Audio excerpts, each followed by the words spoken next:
ഇന്ന് ഞങ്ങളെല്ലാവരും നോക്കി നോക്കിയിരുന്ന് വന്നൊരു ദിവസമാണ്. ഇന്നൊരാൾ വരുന്നുണ്ട്. അപ്പോൾ ആദ്യം അതിന് വേണ്ടിയിട്ടാണ് ഇങ്ങനെ നോക്കിയിരിക്കുന്നത്. രാവിലെ 11 മണിക്ക് വരുമെന്ന് പറഞ്ഞ ആൾ എത്തിയപ്പോൾ ഏകദേശം 2:30-3 മണി. അമ്മ ഈ അടുക്കളയിൽ കിടന്ന് പണിയെടുക്കുന്നത് കാണുമ്പോഴേ അറിയായിരിക്കുമല്ലോ ആരാ വരുന്നതെന്ന്. അച്ഛൻ. ഞാൻ എൻ്റെ അച്ഛനെ ചാച്ചാന്നാട്ടോ വിളിക്കുന്നത്. ചാച്ചൻ ഏകദേശം 2001 ആർമിയിൽ നിന്ന് റിട്ടയർഡായ ആളാണ്. അതായത് ഞാൻ ജനിച്ച വർഷം.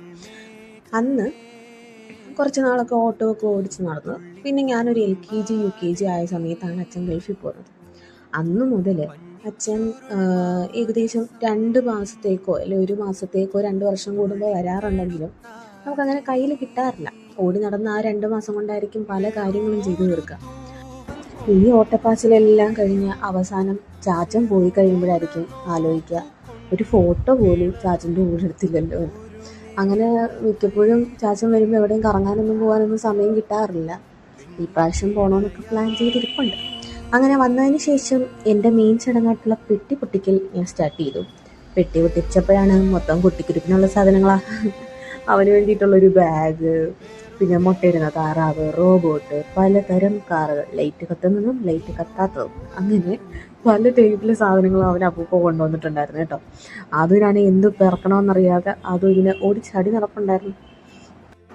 ഞാൻ എപ്പോഴും ആലോചിക്കാറുള്ളൊരു കാര്യമാണ്, നമ്മളുടെ അച്ഛനും അമ്മയും നമുക്ക് വേണ്ടി ചെയ്ത പോലെ നമ്മൾ ഒരുപക്ഷെ നമ്മുടെ കുഞ്ഞുങ്ങൾക്ക് വേണ്ടി ചെയ്തു പോകുന്നു. കാരണം ഒരായുസ് മുഴുവൻ അവർക്ക് വേണ്ടിയല്ല ജീവിച്ചത്, നമുക്ക് വേണ്ടിയിട്ടല്ലേ. അവർ ഇപ്പോൾ തന്നെ ചാച്ചൻ്റെ കേസ് പറഞ്ഞു കഴിഞ്ഞാൽ ചാച്ചനങ്ങ് സൗദിയിലും അമ്മ ഇങ്ങ് കേരളത്തിൽ കൊപ്രാപ്പുര എന്ന് പറയുന്ന ചെറിയൊരു ഗ്രാമത്തിലുമാണ്.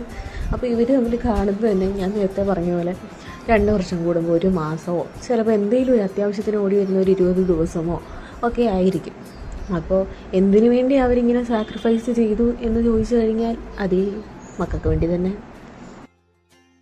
പിന്നെ അതിന് എത്രയൊക്കെ കളിപ്പാട്ടം കിട്ടിയെന്ന് പറഞ്ഞാലും ഏതെങ്കിലും കുപ്പിയോ പാട്ടയോ ഒക്കെ മതി അവന് കളിക്കാനായിട്ട്. അവൻ്റെ ആ ഒലികോലിൻ്റെ കുപ്പി വെച്ചിട്ടാണ് ഇപ്പോൾ കളിക്കുന്നത്. ഞങ്ങളെക്കാട്ടിലൊക്കെ എക്സൈറ്റ്മെൻറ്റ് ആദൂനായിരുന്നു കേട്ടോ. കാരണം അവൻ അപ്പൂപ്പയെ ഫോണിൽ മാത്രമേ കണ്ടിട്ടുള്ളൂ. നേരിട്ട് കണ്ടു കഴിഞ്ഞപ്പോൾ അവൻ എന്ത് ചെയ്യണമെന്ന് അറിഞ്ഞൂടാ. ഇപ്പോൾ ഫുൾ അപ്പൂപ്പയുടെ കൂടെ നമ്മളെ ഒന്നും വേണ്ടെന്നേ. എന്താല്ലേ.